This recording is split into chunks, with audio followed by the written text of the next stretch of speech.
আল্লাহ তাআলা আমাদেরকে এখনো হায়াতে বাঁচিয়ে রেখেছেন, বলি আলহামদুলিল্লাহ। এতটুকুন সুস্থ রেখেছেন, এখনো হাঁটতে পারি, চলতে পারি, বলতে পারি, কানে শুনি, চোখে দেখি, ইন্দ্রিয়গুলো সুচারুরূপে কাজ করতেছে। আল্লাহ শুকর আদায় করি, বলি আলহামদুলিল্লাহ। আমরা এখানে যারা অসুস্থ, বিভিন্ন রোগে শোকে, আমাদের বাড়িতে যারা অসুস্থ, অনেকে বৃদ্ধ বাবা, বৃদ্ধা মা, স্ত্রী, ছেলে মেয়ে, আত্মীয় স্বজন, প্রতিবেশী, বাড়িতে হাসপাতালে বিভিন্ন রোগে শোকে কষ্ট পাচ্ছেন। বরকতময়ী জলসা থেকে প্রথমে দোয়া করি, আল্লাহ আমাদের অসুস্থদেরকে পরিপূর্ণ সুস্থতা দান করেন।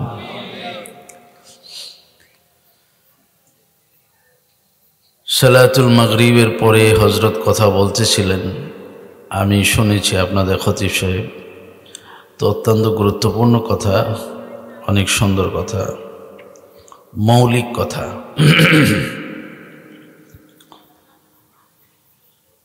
এভাবে ছোট ছোট করেই কথা বলার বিধান, সুন্দর করে বুঝিয়ে, এটাই নিয়ম। তো হযরত বলে যাচ্ছিলেন, একটা কথা অন্তত এতটুকু পূর্ণ করেছেন, নেয়ামতের শুকর। আজকে এইভাবে মাহফিল হচ্ছে, সব জায়গায় হচ্ছে না, হতে দিচ্ছে না। আপনাদেরটা আলহামদুলিল্লাহ হইতে আছে, শুকর আদায় করেন, বলি আলহামদুলিল্লাহ। যারা কথা বলবেন, উলামায়ে কেরাম বলেছেন এবং বলবেন, পুরা এলাকার মধ্যে এই মাহফিলকে যেন আল্লাহ হেদায়েতের জরিয়া করে দেন। ওয়াজ, নসিহত, উপদেশ, ভালো কথা,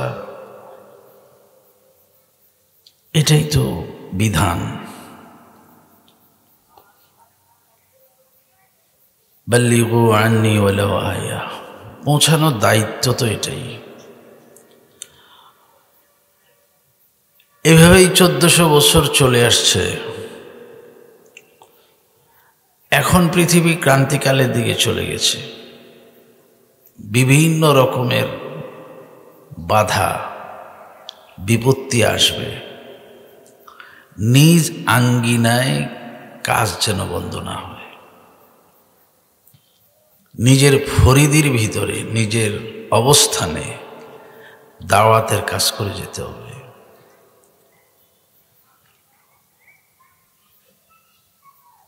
মানুষকে ডাকতে হবে একত্ববাদের দিকে। মানুষের কাছে পৌঁছাতে হবে বিশ্বনবী মুহাম্মদুর রাসূলুল্লাহ সাল্লাল্লাহু আলাইহি ওয়াসাল্লাম বলে যাওয়া কথাগুলো। বড় জায়গায় সুযোগ নেই, ছোট জায়গায় বলেন, ছোট জায়গায়ও সুযোগ নেই, নিজ অবস্থানে বলেন। কোথায়ও বলার অবকাশ নাই, সুযোগ নাই, আপনার ঘরেও হলে বলেন, ঘরে হলেও বলেন। ইচ্ছা আছে, হুজুর বলতে পারি না, তা আপনি তো নামাজের সময় নিজের সন্তানদেরকে, প্রতিবেশীদেরকে ডেকে উঠাতেও পারেন, উঠো, নামাজের সময় হয়েছে। এটাও তো দাওয়াতের কাজ। আপনি পারেন না বলে বসে থাকলে তো হবে না, নিজ অবস্থান থেকেই করা যাবে। কেউ ঝগড়াঝাটি করতেছে, গালিগালাজ করতেছে, তাদেরকে বলতে পারেন, এইভাবে কথা বলিও না, এটাও দাওয়াতের কাজ। মসজিদে আসতেছেন, কয়েকজন মানুষ বসে গল্প করতেছে, সুন্দর ভাষায়, শালীন ভাষায় বললেন, আসেন, জামাতের সময় হয়ে যাচ্ছে, তো দাওয়াত তো হয়ে গেল। আপনি ইচ্ছা করলে পারবেন, ইচ্ছা করলে আপনার সামনে সুযোগ আসবে। এটা খুব জরুরি জিনিস, এটা খুব প্রয়োজন। নিজের ঈমানের দায়িত্ব আদায়ের জন্য এটা খুব বেশি জরুরি। মাদ্রাসার আঙ্গিনায় আমরা বলি, মসজিদের ইমাম সাহেবরা মিম্বার থেকে বলেন, খতিব সাহেবরা বলেন, ওয়াইজিনরা মঞ্চ থেকে বলেন, শেষ নয়, যে যেখানে আছেন সেখান থেকে বলেন। আজকে মুয়াজ্জিনের এত দাম কেন হয়েছে? বলে একজন মুয়াজ্জিন যদি 7 বছর মানুষকে আহ্বান করে নামাজের দিকে, আল্লাহ তার জন্য জাহান্নাম হারাম করে দেন। এই শুধু এই দাওয়াতের কাজটা করার কারণে। হাইয়া আলাস সালাহ, হাইয়া আলাল ফালাহ, আসো কল্যাণের দিকে, আসো নামাজের দিকে।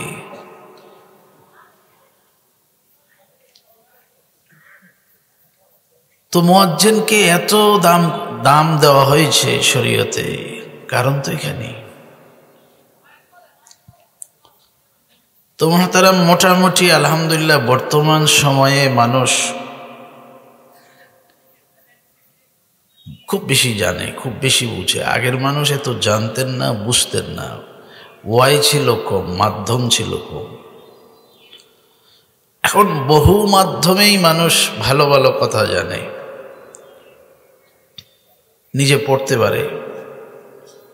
হাজারো কিতাব আছে। আগে 10 বছর আগেও, 20 বছর আগেও বাংলাদেশে তো অনুবাদকৃত কিতাব ছিল না। এখন বড়দের লেখা অনেক কিতাব চলে আসছে ঘরে ঘরে। আগে বেহেশতি জিউর মাকসুদুল মুমিনিন, যদিও এটা আমাদের দৃষ্টিতে গ্রহণযোগ্য নয়, মাকসুদুল মুমিনের অনেক কথা একটু এলোমেলো আছে। এই জাতীয় কয়েকটি বই মাত্র মুসলমানের ঘরে থাকতো বাংলা। আর যারা আরবি উর্দু পারতেন তাদের ঘরে কিছু কিতাব থাকত। এখন তো এক একজনের ঘরে কিতাবের আলমারি, বইয়ের আলমারি হয়ে গেছে। মাধ্যম অনেক সহজ, ঘরে ঘরে ওয়াজ হচ্ছে, মোবাইলের মাধ্যমে বড়দের ওয়াজ শুনতে পারতেছেন। তো এখন মানুষ জানে, এটা হলো আমার বলা উদ্দেশ্য, এখন মানুষ জানে অনেক।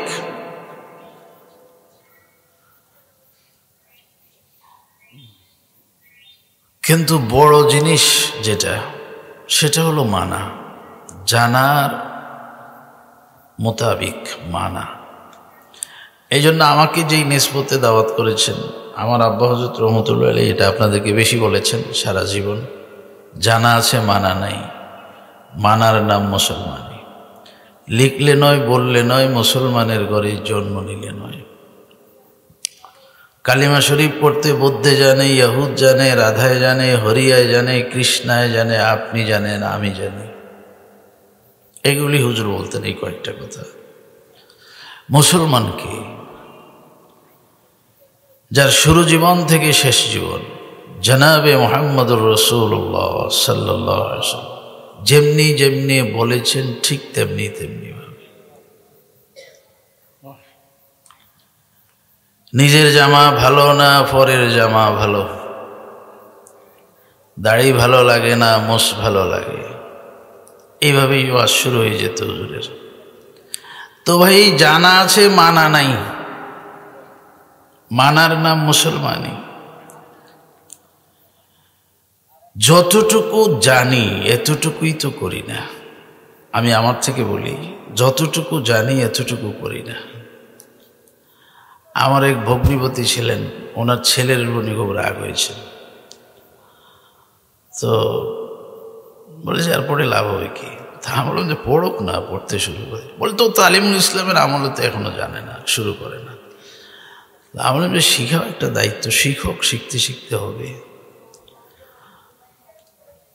তো মুহতারাম, জানাও দরকার, আর জানলে সুবিধা, জানলে সুবিধা। আমল অনেক সহজ হয়ে যায়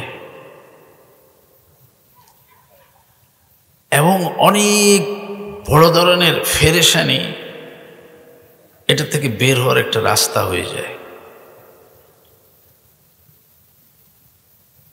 ওয়ামান ইয়াত্তাকিল্লাহা ইয়াজআল লাহু মাখরাজা ওয়া ইয়ারযুকহু মিন হাইসু লা ইয়াহতাসিব।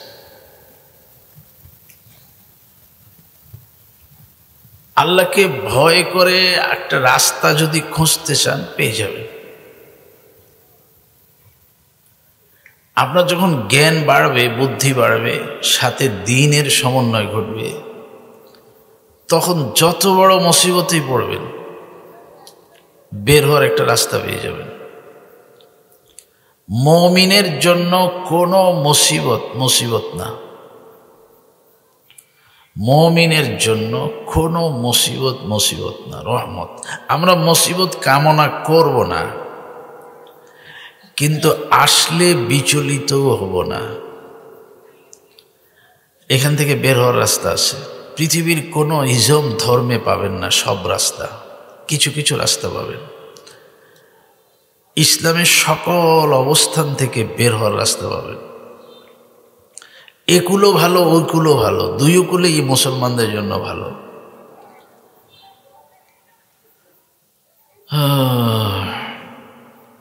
তারিয়াক আছে সব কিছুর, প্রতিষেধক আছে সব কিছুর ইসলামে। বিকল্প পথ আছে, কিন্তু জানা দরকার, জানা খুব দরকার। তো এই জানার জন্যই তো এই সমস্ত ওয়াজ মাহফিল। আমি একটা দিক মনে করেছিলাম যাব, এখন আরেক দিক যাচ্ছে কথাটা, তো এদিকে একটু যাই দেখি। আমাদের ইবাদতের মধ্যে একেবারে সবচেয়ে বড় ইবাদত হলো নামাজ। এখন এই নামাজ যে ফরজ, এই কথাটা জানে না কে? ছোট বড়, অল্প জ্ঞানী বেশি জ্ঞানী সবাই জানে, কিন্তু পড়ে কতজনে? দেখেছেন এত বড় গুরুত্বপূর্ণ বিষয়টার প্রতি এত বড় অবহেলা।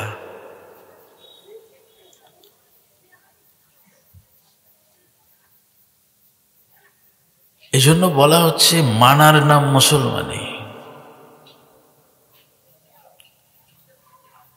তাসদীক বিল জিনান, ইকরার বিল লিসান, আমল বিল আরকান, তিনটার সমন্বয় হলো ঈমান। অন্তরে বিশ্বাস করেছেন আশহাদু আল্লা ইলাহা ইল্লাল্লাহ ওয়া আশহাদু আন্না মুহাম্মাদান আবদুহু ওয়া রাসূলুহু, এটা অন্তরে বিশ্বাস, মুখে বলেন না, মুখেও বলেছেন, কাজে বাস্তবায়ন নেই, আপনার ঈমান পূর্ণাঙ্গ হচ্ছে না। তিনটার সমন্বয়, তাসদীক বিল জিনান, ইকরার বিল লিসান, আমল বিল আরকান। কিতাবের ভাষায় এটা হলো ঈমানের ব্যাখ্যা, আরো অনেকগুলি 30টা ব্যাখ্যা, তবে সর্বশেষ একটা ব্যাখ্যা বড় সুন্দর। শরীয়ত যার তবিয়ত বনে যায়, এই লোক হচ্ছে পূর্ণাঙ্গ ঈমানদার। বলেন আলহামদুলিল্লাহ। যে মাগরিবের পরে হুজুর বলে গেলেন খাওয়ার সময় বিসমিল্লাহ, শেষে আলহামদুলিল্লাহ, বিপদে ইন্না লিল্লাহ, বিপদ মুক্ত হয়ে গেলে আলহামদুলিল্লাহ, এগুলি তবিয়ত বনে যেতে হবে। মসজিদে গেলে কোন পা জানি দিতে হয় একটু চিন্তা করা লাগে, তারপরে ডান পাটা চলে আসে। কিন্তু কিছু মুসল্লি আছে এখন আর চিন্তা করা লাগে না, মসজিদে ঢুকতে গেলেই ডান পা অটোমেটিকলি চলে যায়, মুখ থেকে দোয়া বের হয়ে যায়। বুঝতে হবে তার ঈমান মোকাম্মাল হয়ে গেছে, কারণ তার শরীয়ত তবিয়ত বনে গেছে। এরকম হয়ে যেতে হবে।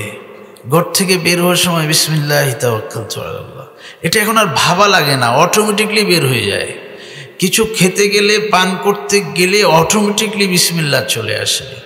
বুঝতে হবে আপনার ঈমানের মধ্যে পূর্ণতা আপনি লাভ করেছেন। আল্লাহ ওই পর্যন্ত পৌঁছার তৌফিক দান করেন। তো মুহতারাম, ইমানের মধ্যে গুরুত্বপূর্ণ ছিল নামাজটা, ইমানের পরে মুসলমানদের করণীয়। কিন্তু নামাজটার ব্যাপারে কতগুলি অবহেলা আসছে। অবহেলা মানে একটু অসুস্থ হয়ে গেলে নামাজ পড়ে না, গাড়িতে উঠলে নামাজ পড়ে না, সফরে গেলে নামাজ পড়ে না।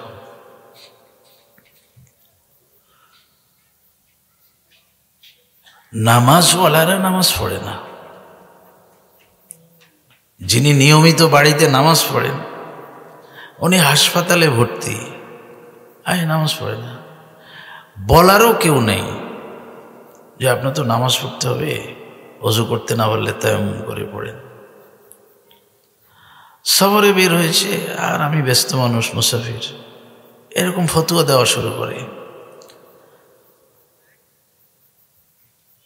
যেখানে আল্লাহ তার 4 রাকাত বিশিষ্ট ফরজগুলিকে 2 রাকাত করেছেন আপনার কষ্টটা দেখে, সেখানে যদি আপনি এই 2 রাকাতও না পড়েন, তাহলে একদিকে নামাজ তরক করলেন, আরেকদিকে আল্লাহর দয়াকে আপনি অস্বীকার করে বসে আছেন।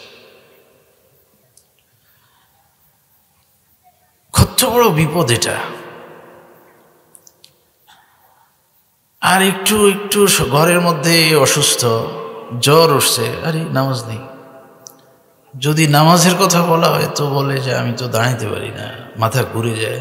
তো আপনাকে দাঁড়াইতে বলছে কে? আপনি বসে পড়েন, বসে নামাজটা না আদায় করেন।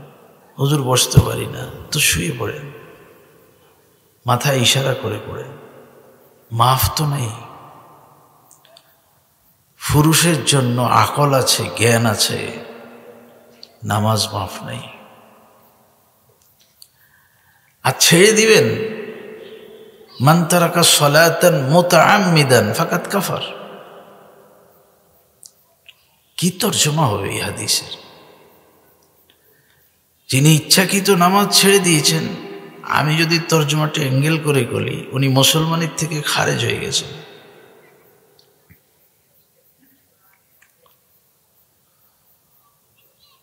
কি ভয়ঙ্কর হাদিস এটা, কত বিপজ্জনক হাদিস। কিন্তু এত অবহেলা। আমি আবার বলতেছি, যারা নামাজ পড়েন না ওনাদেরকে নামাজের আহ্বান করতেছি। আমরা যারা নামাজ পড়ি, ওয়াজটা তাদের জন্য করতেছি। বড় বিপজ্জনক হালাত। একটু কিছু হলেই নামাজ ছেড়ে দিই। আবার নামাজ যখন পড়তে যাই, 2 সময় 2 রকম।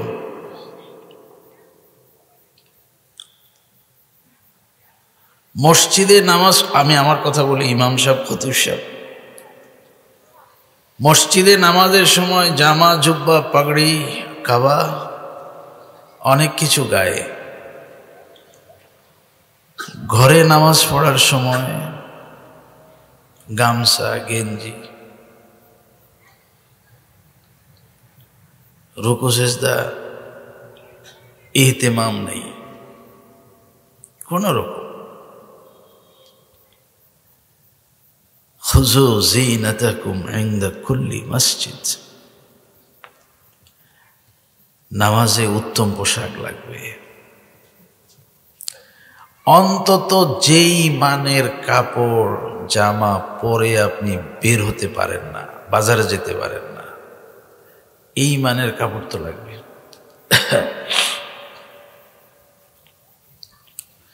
আত্মীয় স্বজনের বাড়িতে যেতে পারেন না, আপনি ওই কাপড় দিয়ে নামাজ পড়বেন কেন?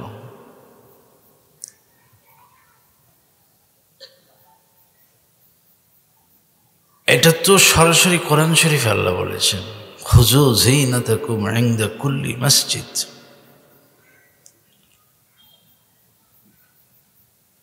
নামাজে তো অবহেলা তো এদিকে ভালোই করছে একদম অধিকাংশরা। সরি, আমি এরকমও দেখেছি খালি গায়ে নামাজ পড়তেছে ঘরের মধ্যে। আপনি বলবেন হুজুর নামাজ কি হয় না? আরে ভাই, হওয়া না হওয়া আরেক জিনিস। দাঁড়াইলেন কার সামনে? আল্লাহ। মসজিদে যাকে সেজদা করেছেন, ঘরে তো তাকেই সেজদা করতেছেন। রূপটা দুই রকম কেন?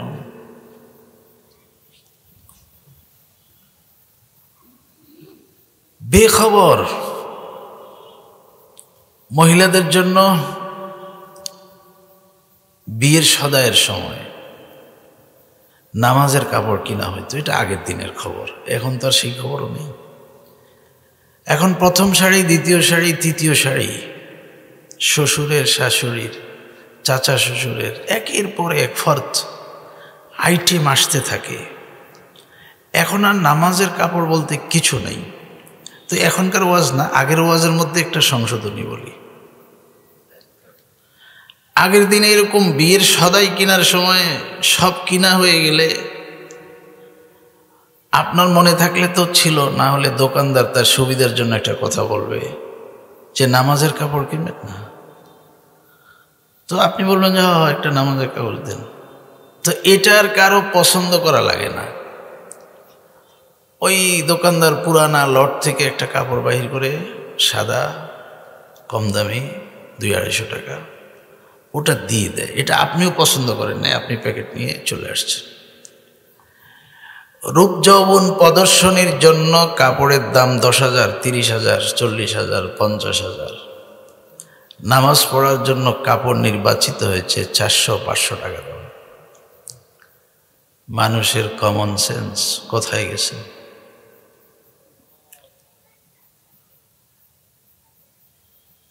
আল্লাহ।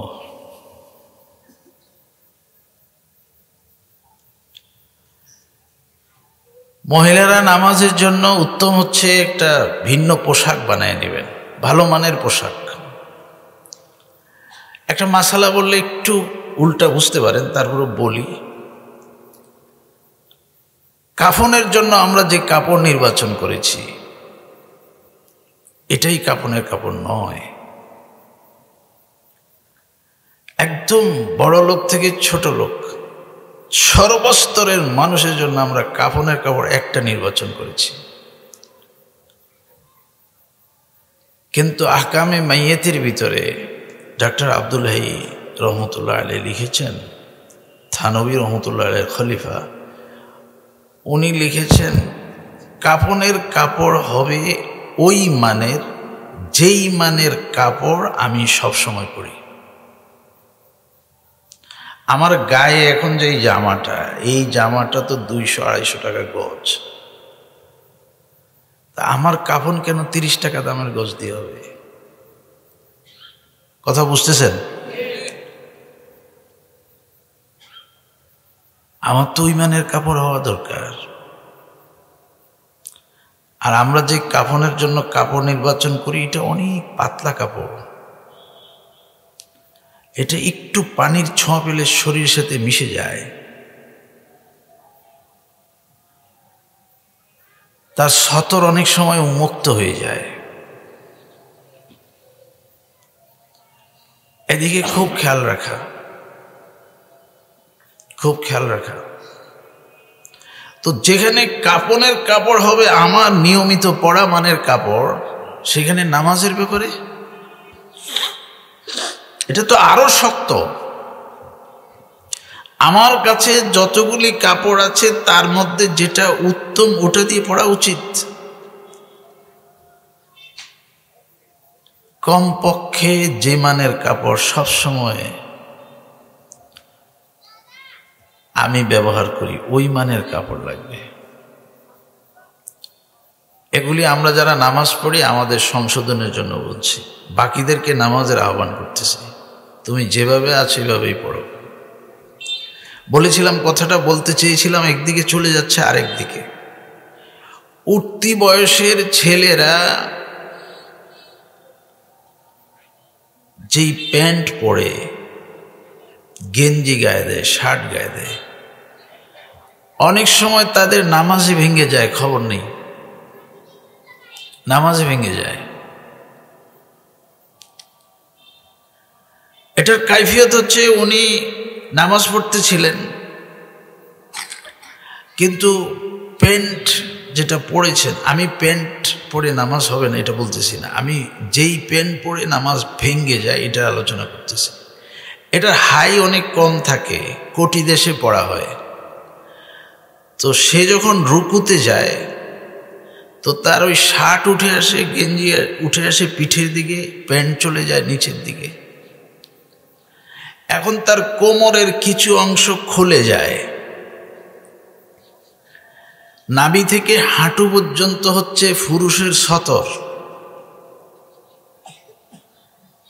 এই সতরের কোনো অংশ 4 আঙ্গুল পরিমাণ, কিতাবের ভাষায় 4 আঙ্গুল পরিমাণ যদি 3 তাসবিহ পরিমাণ, কাসদান আও সাহওয়ান, 2টা বিষয় আছে আবার এখানে, ইচ্ছাকৃত অনিচ্ছাকৃত। অনিচ্ছাকৃত যদি খুলে যায় তাহলে 3 তাসবিহ পরিমাণ, ইচ্ছাকৃত যদি খোলা হয় 1 তাসবিহ পরিমাণ যদি খোলা থাকে 4 আঙ্গুল জায়গা নাভি থেকে হাঁটু, পুরুষ, তার নামাজ ভেঙে যাবে। নামাজ পড়তে আসে, রুকু সিজদা করতে আসে, নামাজেই ভেঙে গেছে, খবর নেই। প্যান্ট পরে নামাজ পড়লে নামাজ হবে, তবে একটা হচ্ছে চামড়া ঢাকা আর একটা হচ্ছে সতর ঢাকা। আপনি কি প্যান্ট দিয়ে চামড়া ঢেকেছেন না সতর ঢেকেছেন, এটা একটু চিন্তা করবেন। এত আঁটো-সাঁটো প্যান্ট কেন, যেই প্যান্টে তোমার শরীরের ভাঁজ প্রকাশ পেয়ে যায়? এত কম হাইয়ের প্যান্ট কেন? তোমার নাভি পর্যন্ত না ঢাকা রাখতে হবে? তুমি কোটি দেশের উপরে প্যান্ট পরেছো কেন? প্যান্ট পরেও নামাজ হবে, একটু ঢিলে ঢালা প্যান্ট পরো, যেন রুকু সিজদা করতে পারো। আমাদের দেশে অনেক ছেলেরা দাঁড়িয়ে পেশাব করে,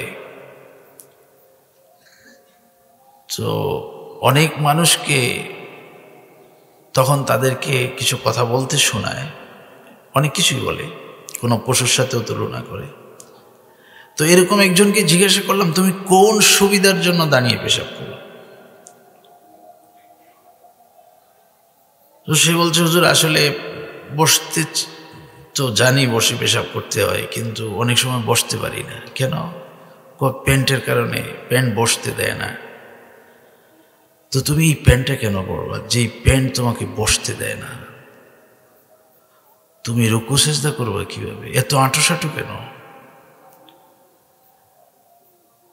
অনেক ভালো প্যান্ট আছে বাজারে, আপনি খরিদ করবেন, প্যান্ট পরবেন, তো ভালো মানের প্যান্ট পরেন, যেটাতে রুকু সিজদা করা যায়, বসা যায়।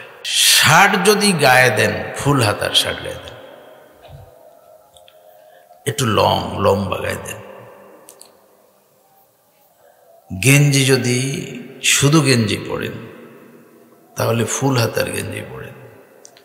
আপনার কোনো পর্যন্ত খোলা গেঞ্জি শার্ট গায়ে দিয়ে নামাজ পড়লে তো নামাজ মাকরু হবে।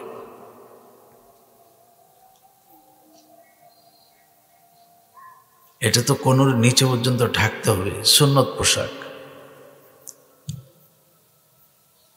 আমি বলতেছিলাম, আমি নামাজওয়ালাদেরকে বলতেছি একটু খেয়াল করতে হবে। বাকিদেরকে বলতেছি যে অবস্থায় আছো নামাজে চলে আসো, এটাই করলাম, এটাই মুক্তির পথ। নামাজওয়ালাদেরকে বলছি আরেকটু সতর্ক, আরেকটু সতর্ক। দোকান বন্ধ করেছেন, ওযু করেছেন, মসজিদে এসেছেন, 20টা মিনিট সময় গেছে আপনার, এখন আসরের 4 রাকাত পড়বেন, 2-3 মিনিটও সময় দিতে পারেন না। আবার যাবেন, দোকান খুলবেন, আবার 10 মিনিটের দরকার। যেই নামাজের জন্য আধা ঘন্টা শেষ করেছেন, ওই নামাজটা পড়ার সময় 2 মিনিটে শেষ করেছেন। এটাও তো খেয়ালের বিষয়, এখানেও তো খেয়াল করা দরকার। যে নামাজটা পড়ার জন্য এত কিছু করলাম, ওই নামাজটাই ঠিক করলাম না, ওই নামাজের সময় এত ব্যস্ত। এজন্য মুহতারাম, ওযুর সময় একটু খেয়াল রাখবেন, নামাজের সময় একটু খেয়াল রাখবেন। এটা নামাজিদেরকে বলি। আমি গত সপ্তাহে, না জানি এই সপ্তাহ শুরুতে, মাদ্রাসার ছাত্রদেরকে তারবিয়তি জলসায় বলতেছিলাম যে জান্নাতের একটা অংশ দুনিয়াতে আছে। হুট করে আপনার মাথায় কাজ করবে রিয়াজুল জান্নার কথা হয়তো বলতেছি, মসজিদে নববীতে একটা টুকরা জায়গা আছে রিয়াজুল জান্না, ওটার কথা হয়তো না। একটা কথা মনে রাখিয়েন, দুনিয়াতে একটা জান্নাত আছে, জান্নাত তো জান্নাতে।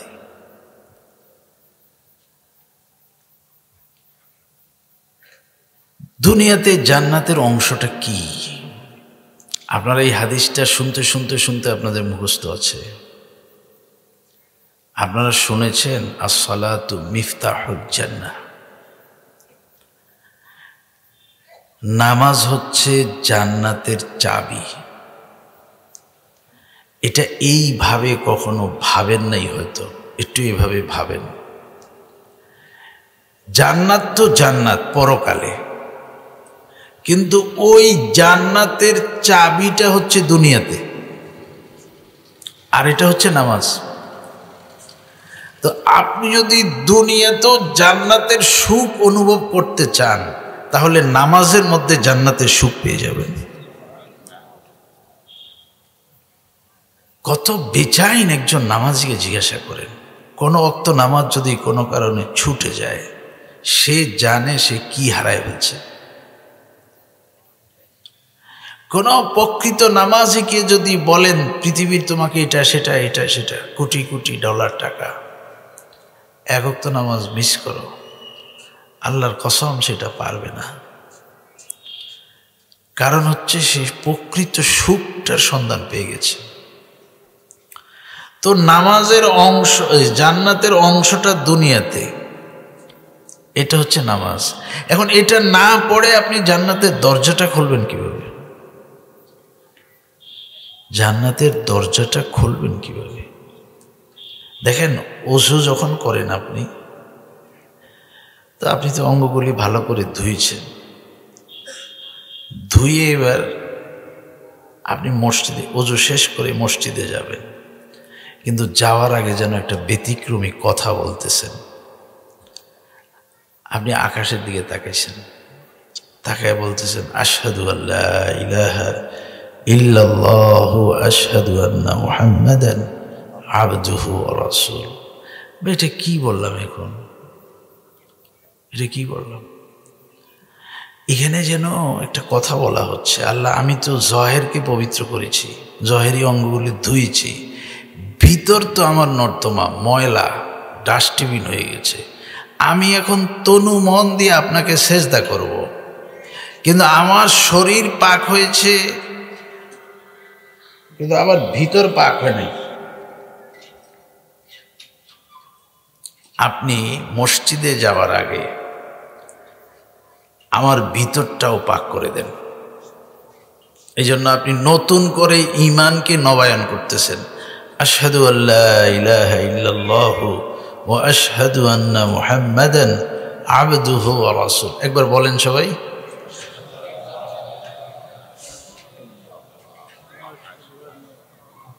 দেখেন আপনি কি পরিমাণ পবিত্রতা অর্জন করেছেন, আর কি পরিমাণ জান্নাতের জন্য তৈরি হয়েছেন।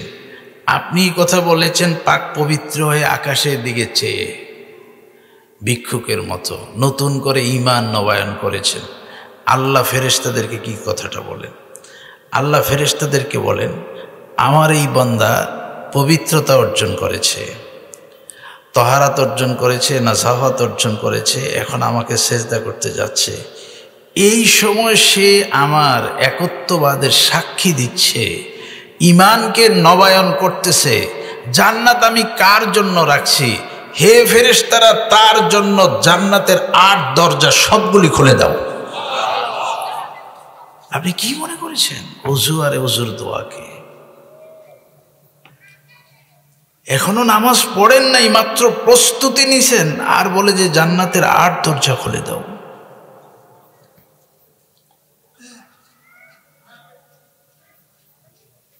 এখন ভীত ভীত ভাব অগ্রসর হচ্ছেন মসজিদের দিকে, বলতেছেন আল্লাহুম্মা জাআলনি মিনাত তাওয়াবিন ওয়া জাআলনি মিনাল মুতাতাহহিরিন। আল্লাহ, আমি তো মোটামুটি পাক পবিত্র হয়েছি, কিন্তু কত বড় বড় গুনাহ আমি করেছি আল্লাহ। এখন এত গুনাহ নিয়ে আপনাকে সিজদা করব। আমি মসজিদে যাওয়ার আগে আমি একটা তওবা করতেছি। শুধু তওবা না, যারা তওবা করে আপনার কাছে গ্রহণযোগ্য হয়ে গেছে এরকম ব্যক্তিদের সাথে আমার তওবাকেও কবুল করে নেন। আল্লাহুম্মা জাআলনি মিনাত তাওয়াবিন ওয়া জাআলনি মিনাল মুতাতাহহিরিন। আমি তো হাত মুখ ধুইছি, পবিত্র হইছি কি হই না জানি না। যারা পবিত্রতা অর্জন করে আপনার কাছে মকবুলিয়তের দরজায় পৌঁছে গেছেন, তাদের পবিত্রতার সাথে আমার পবিত্রতাকেও আপনি কবুল ও মঞ্জুর করেন। 2 কথা বলেছেন আল্লামা তাকি উসমানী হাফিজাহুল্লাহ। উনি বলেছেন আরো একটা কথা বলো, ওযুর পরে নামাজের পূর্বে আরো একটা কথা বলো, আল্লাহুম্মা গফির লি যামবি ওয়া ওয়াসসি' লি ফি দারি ওয়া বারিক লি ফি রিজকি। আল্লাহ, আল্লাহুম্মা গফির লি যামবি। আল্লাহ, আমি আপনাকে সিজদা করতে যাচ্ছি। এই সিজদা নামাজ এটা সুন্দর হওয়ার জন্য আমার ভিতরে যত ময়লা আছে গুনাহের সমস্ত গুনাহ আপনি মাফ করে দেন। আল্লাহুম্মা গফির লি যামবি দরখাস্ত করতেছেন। ওয়া ওয়াসসি' লি ফি দারি ওয়া বারিক লি ফি রিজকি। এই দুটার একটা কথাই বলি, আপনার আহ্বান হাইয়া আলাস সালাহ হাইয়া আলাল ফালাহ এটা কানে গেছে। আমি মসজিদে গিয়ে চলে আসছি, দোকানে ছিলাম, দোকান বন্ধ করে ফেলেছি, কাজে ছিলাম, কাজ বন্ধ করে ফেলেছি, সব কিছু ছেড়ে আমি চলে আসছি আপনার আহ্বানে। কিন্তু আমার ঘর, আমার রিজিক এগুলি তো আপনার হাতে। আমি আপনার আহ্বানে সাড়া দিতে চলে আসছি, আমি মসজিদে যাচ্ছি নামাজে। আপনি আমার ঘরকে, আমার রিজিককে প্রশস্ত করে দেন, বরকতময়ী করে দেন। এক কঠিন দোয়া কিন্তু পড়েছেন ওযুর পরে নামাজের আগে। মালয়েশিয়া, সিঙ্গাপুর, সৌদি আরব, আমেরিকা, জাপান, জার্মান দৌড়াইতেছেন রিজিকের লেগে। রিজিক যে কোন ফাঁকে আছে টের পাইছেন? আল্লাহুম্মা গফির লি যামবি ওয়া ওয়াসসি' লি ফি দারি ওয়া বারিক লি ফি রিজকি। বলেন আল্লাহুম্মা গফির লি যামবি ওয়া ওয়াসসি' লি ফি দারি ওয়া বারিক লি ফি রিজকি। ওযুর পরে, এটা ওযুর মাঝেও বলা যায়, ওযুর পরে অন্তত একবার বলি আল্লাহুম্মা গফির লি যামবি ওয়া ওয়াসসি' লি ফি দারি ওয়া বারিক লি ফি রিজকি। আল্লাহ মুখস্থ করে আমল করার তৌফিক দান করেন। ভাই, জাহিরি নামাজ তো নামাজ, বাতিনি নামাজ দুইটা তো তনু মন দিয়ে তো আল্লাহকে সিজদা করতে হবে। তো দুইটাকে পবিত্র করা লাগে, দুইটাকে, কোনোটা জিকিরের দ্বারা, কোনোটা পানির দ্বারা। কিছু পানি দিয়ে পরিষ্কার হবে আর কিছু জিকির দিয়ে পরিষ্কার হবে। দুটার সমন্বয় করলে আপনি একদম পরিচ্ছন্ন, পবিত্র হয়ে যাবেন। তো নামাজের, আমরা যারা নামাজ পড়ি আমাদের নামাজের মধ্যে কিছু গলতি, আমি সহ আপনাদের অনেকের একটু একটু খেয়াল করি। আমার নামাজের মধ্যে কি ধরনের ভুল হয়। আবার বলি, যারা নামাজ পড়েন না তাদেরকে এই মহান ইবাদতে দিয়ে আহ্বান করতেছি, ভুল করতেছেন, ফিরে আসেন। দুনিয়াতেও কল্যাণ, আখেরাতেও কল্যাণ, দুনিয়াতেও লাভবান, আখেরাতেও লাভবান। নামাজ না পড়লে কোনো একটা ফায়দা আপনি উপস্থাপন করতে পারবেন না যে হুজুর নামাজ না পড়লে এই সুবিধা। আলহামদুলিল্লাহ, এই বিষয়ে অন্য সময় বলি। আজকে যে সেটটা বলতেছি যে ফিরে আসে। আর আমরা যারা নামাজ পড়ি আমরা আরেকটু সতর্ক। রুকু সেজদা এটা ওয়াজিব, কিন্তু ছুটে যাচ্ছে। একটু সোজা হইতে হবে। রুকু থেকে 2 সেজদার মাঝখানে একটু বসতে হবে। একটার উপর আরেকটা করিয়েন না। আপনি পুরা নামাজটার মধ্যে, আপনি যেভাবে নামাজটা পড়েন, এই পুরা নামাজটার মধ্যে আর 1 মিনিট সময় যদি বাড়ান তাহলে পুরা নামাজটা সুন্দর হয়ে যাবে। 1 মিনিট বাড়াইলে সুন্দর হয়ে যাবে। দেখবেন সবগুলি জায়গা মতো হয়ে গেছে। নামাজ শেষ করেছেন, এটা তো উঠে যাবেন, ঠিক আছে, কিন্তু একটু একটু একটু সালাম ফিরেছেন। আপনি মুনাজাত দিবেন কি দিবেন না এটা নিয়ে তর্ক যায় না। আমি বলি আপনি একটু বসে থাকেন। সালাম শেষ হয়েছে, একটু বসে থাকেন, কিচ্ছু পড়েন না, না বসে থাকেন, শুধু শুধুই বসে থাকেন। এখানে আপনি নামাজের সব পাবেন। আর কেউ নামাজের পরে বসে আছে, তার জবান থেকে কিছু বের হয় না, এরকম কোনো মানুষ নেই। এই বসে থাকলে একটা না একটা দোয়া বের হয়, একটা না একটা জিকির বের হয়। আর আল্লাহ তাআলা সবচেয়ে বেশি শুনেন নামাজের পরে বান্দা যে কথা বলে, সবচেয়ে বেশি শুনেন। আপনি হাত তুলবেন কি তুলবেন না, ইখতিলাফ তো হলো সেখানে, কিন্তু কথা বলার মধ্যে তো কোনো নিষেধাজ্ঞা নেই, দোয়ার মধ্যে কোনো নিষেধাজ্ঞা নেই। সবাই মত হচ্ছে নামাজের পরেই হচ্ছে দোয়ার সবচেয়ে উপযুক্ত সময়। যা চাইতে মনে চায় চান, যা বলার আছে বলেন, কিন্তু এটা মনে রাখিয়েন, নিজের ভাষায় বলা এটাতে অসম্পূর্ণতা হয়, নিজের মতে বলা এটাতে অসম্পূর্ণতা থাকে, কারণ আমরা সামনের দিকটা দেখি না।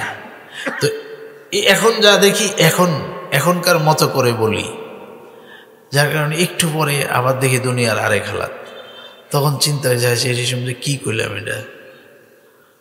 এই জন্য আল্লাহ এক দোয়া শিখাইছেন, ওই দোয়াটা পড়লে যেই অবস্থাই হোক আপনার জন্য কল্যাণকর হয়ে যাবে।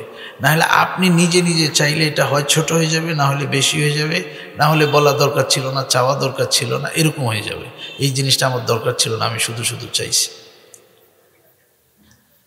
আপনি আপনার মতো করে বললে ঠকে যাবেন, আল্লাহর মতো করলে, আল্লাহর মতো করে বললে জিতে যাবেন। পুরা কোরআন শরীফের ভিতরে সবচেয়ে দামি জামে দোয়া হচ্ছে রব্বানা আতিনা ফিদ দুনিয়া হাসানাতাও ওয়া ফিল আখিরাতি হাসানা ওয়া কিনা আযাবান নার। দেখি বলেন, এটা পারেন সবাই, বলেন ফিদ দুনিয়া হাসানাতাও ওয়া ফিল আখিরাতি হাসানা ওয়া কিনা আযাবান নার। মাঝে মাঝে বলাচ্ছি কেন জানেন? আপনাদেরকে শিখানোর জন্য না, আপনারা পারেন। এই যে বলেছেন না, এই জমিনটা, এই মহল্লাটা আপনার এই জিকিরের পক্ষে কাল হাসরের মাঠে সাক্ষী দিবে। হ্যাঁ, এগুলি এবং আদেশও আছে। তোমরা যদি কোথাও যাও, একটা সাহারা, একটা মরুভূমি, একটা গাছ দেখো, ওখানে একটু জিকির করে আসো, তাহলে ওই জায়গা, ওই গাছ কাল হাসরের মাঠে তোমার পক্ষে সাক্ষী দিবে। এগুলি সুবিধা। এই যে হাতের মধ্যে গনে গনে তাসবিহ পড়েন, আল্লাহ রসুল সাল্লাল্লাহু আলাইহি সাল্লাম বলেছেন কাল হাসরের মাঠে এই হাতের আঙ্গুল তার পক্ষে সাক্ষী দিবে। আল্লাহ। তো এই নামাজের পরে একটু বসে থাকেন, আর বসে যখন থাকবেন একটু কথা আসবে, জিকিরের কথা। তখন আপনার মনে যেসব কথা আসে, জিকির আসে, এগুলি পড়েন। কিছুই পারি না হুজুর, বসে থাকেন, সুবহানাল্লাহ বলেন 33 বার, আলহামদুলিল্লাহ 33 বার, আল্লাহু আকবার 34 বার। যদি নামাজের পরে হিসাব করে বলতে পারেন, হিসাব করে মানে 33 ঠিক রেখে মুখের বলায় আর গণায় যদি ঠিক থাকে, আল্লাহ রাসূল বলেছেন আমার অনেক উম্মত পারবে না। এটা যে কত সত্য কথা উনি বলেছেন। সাহাবারা হয়রান হয়ে গেছেন, হুজুর পারবে না, সুবহানাল্লাহ আলহামদুলিল্লাহ, কেন পারবে না? পারবে না হুজুর এক কারণ বলেছেন, শয়তান একটা কথা বলবে আর আপনি উঠে চলে যাবেন, এটা তো আছেই। পারবে না কথাটার আরো গভীরতা আছে। আমি দেখেছি যারা পারি তাদেরও হয় না। তখন এইখানেও দেখি হুজুর যে বলছে পারবো না, কথাটা তো ঠিক। আমি বসে বসেই উঠি না, আমাকে শয়তান উঠাই দেয় না, বা উঠাই দিতে চাইছে, আমি বলেছি না আমি এটা পড়ে যাব। তো শয়তান পরাজিত হয়েছে, আমি বসে পড়া শুরু করেছি। এখন এত দ্রুত গণেছি, কয়বার হয়েছে আমি নিজেই জানি না। জবানে সুবহানাল্লাহ কয়বার বলেছি, আর আঙ্গুল কোনটা কোথায় গেছে কোনো হিসাব নিকাশ নেই। ওই যে এখানেও তো পারলাম না, গণা ঠিক নেই, বুঝা গেল আমি পারি নাই। জবানে যেভাবে বলে একটু একটু করে, জবানে যেভাবে বলেছেন হাতটার আঙ্গুলটা যদি ঠিক সেভাবে যায়, তাহলে 33 যদি হয়ে যায় জবান আর গণা, আবার যদি 33 হয়, পরের বার যদি 34 হয়, মোট যদি হিসাব করে 100 বার করতে পারেন, আপনি একটা চিৎকার দিয়ে একটা বিজয় ধ্বনি দিতে পারেন যে আমি একটা হিমালয়ের মতো বিজয় অর্জন করেছি। এটা সহজ না? সহজ না?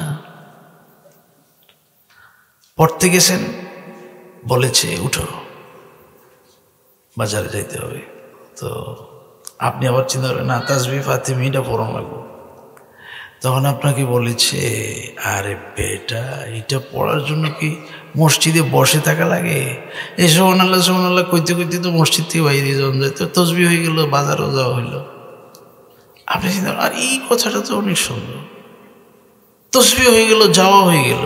আর আপনি জায়গা থেকে উঠেছেন আর হাঁটা শুরু করেছেন সুবহানাল্লাহ বলতে বলতে, মসজিদ থেকে এখনো বাইরও নেই, একজনের সাথে দেখা হয়ে গেছে, আসসালামু আলাইকুম। ওয়ালাইকুম, কেমন আছেন? ভালো আছি। কই যাইতেছেন? বাজারে। ও আমি তো বাজারে যাব, লন একসাথে যাই। তাসবিহ ফাতিমি শেষ, তাসবিহ ফাতিমি শেষ। এই জন্য বলেছি যিনি পেরেছেন উনি বড় বিজয় লাভ করেছেন, বড় বিজয় লাভ করেছেন। আল্লাহ রাসূল বলেছেন সাগরের ঢেউয়ে সৃষ্ট ফেনার সমপরিমাণ যদি তার গুনাহ থাকে, তাসবিহ ফাতিমির বরকতে আল্লাহ সেই পরিমাণ গুনাহ মাফ করে দিয়েছেন। আল্লাহু আকবার। একটু খেয়াল করি, যদি খুব ব্যস্ত থাকে তাহলে 10 বার পড়েন, হাদিস 10 বারেরও আছে। আপনি এখন উঠতে হবে, যেতে হবে, তো সুবহানাল্লাহ 10 বার পড়েন, আলহামদুলিল্লাহ 10 বার পড়েন, আল্লাহু আকবার 10 বার পড়েন। কিন্তু এই তাসবিহ শেষ না করে উঠবো না, আল্লাহ তৌফিক দান করেন। তো ভাই নামাজ আর নামাজের সাথে কিছু জিকির, এটা যদি কন্টিনিউ হয়, আলহামদুলিল্লাহ মৃত্যু যখন আসবে পেরেশানি দরকার থাকবে না ইনশাআল্লাহ। আপনার জবান থেকে আল্লাহ কালিমা বের করে দিবেন, এটা প্রস্তুতি হওয়া দরকার। তো বড়রা যে ওয়াজ করেন ওখানে তো অনেকগুলি মৃত্যুর সময় কালিমা নসিব হওয়ার অনেকগুলি আমল আছে।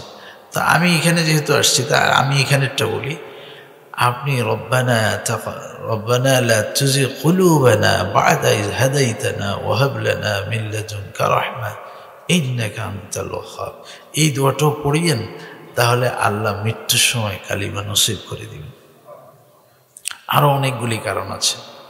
তো মোহতারাম, এই যে আমাদের নামাজওয়ালা, নামাজ পড়নেওয়ালাদের কিছু খামখেয়ালি ভুল আছে, অলসতাজনিত কিছু ভুল আছে। একটু সতর্ক, একটু সতর্ক, দেখবেন আপনার এটা সুন্দর হয়ে গেছে। একটু খেয়াল করলে এটা সুন্দর হয়ে যাবে, 1 মিনিট করে বাড়াইলে সুন্দর হয়ে যাবে। তো অজুটাও যেন সুন্দর হয়, জাহেরি বাতিনি, বাহ্যিকভাবে ধুয়ে জিকিরের দ্বারা ভিতরে পবিত্রতা অর্জন করে সুন্দর মতো ধীরে স্থিরভাবে ছোট কেরাত দিয়ে পড়েন, ছোট কেরাত দিয়ে পড়েন। এই সূরা ফিল, সূরা নসর, এরপরে সূরা ইখলাস, এগুলি দিয়ে পড়েন। বাকি পড়েন তো একটু সুন্দর করে পড়েন। আর এটা তো বলা বলি না, এটা বলার মতো না, তারপরে বলি সূরা ইখলাস 5 ওয়াক্ত নামাজের যে কোনো 1 রাকাতে থাকাও দরকার, থাকাও দরকার। আল্লাহ রাসূল তো ফজরের সুন্নত কুলিয়ার কুল হুয়াল্লাহ দিয়ে পড়েছেন। এটা অনেক বড় জিনিস। যার কাছে সূরা ইখলাস আছে তার জিন্দিগি দুনিয়া এবং উখরবি 2 জিন্দিগির রূপ অন্যদের থেকে একটু ব্যতিক্রম হবে, একটু ব্যতিক্রম হবে সূরা ইখলাস। তা আপনি ছোট ছোট মনে করি, ছোট ছোট মনে করিয়েন না, ছোট ছোট না, ছোট অনেক বড়। একটু ধীরস্থিরভাবে, এটা হলো কথা, একটু সহিশুদ্ধভাবে এতে হয়ে যাবে। তো আল্লাহ তাআলা ওযু এবং নামাজে আরো একটু যত্নবান হওয়ার তৌফিক দান করেন। ওয়া আখিরু দাওয়ানা আলহামদুলিল্লাহি রাব্বিল আলামিন। সুবহানাকাল্লাহুম্মা ওয়া বিহামদিকা আশহাদু আল্লা ইলাহা ইল্লা আনতা আস্তাগফিরুকা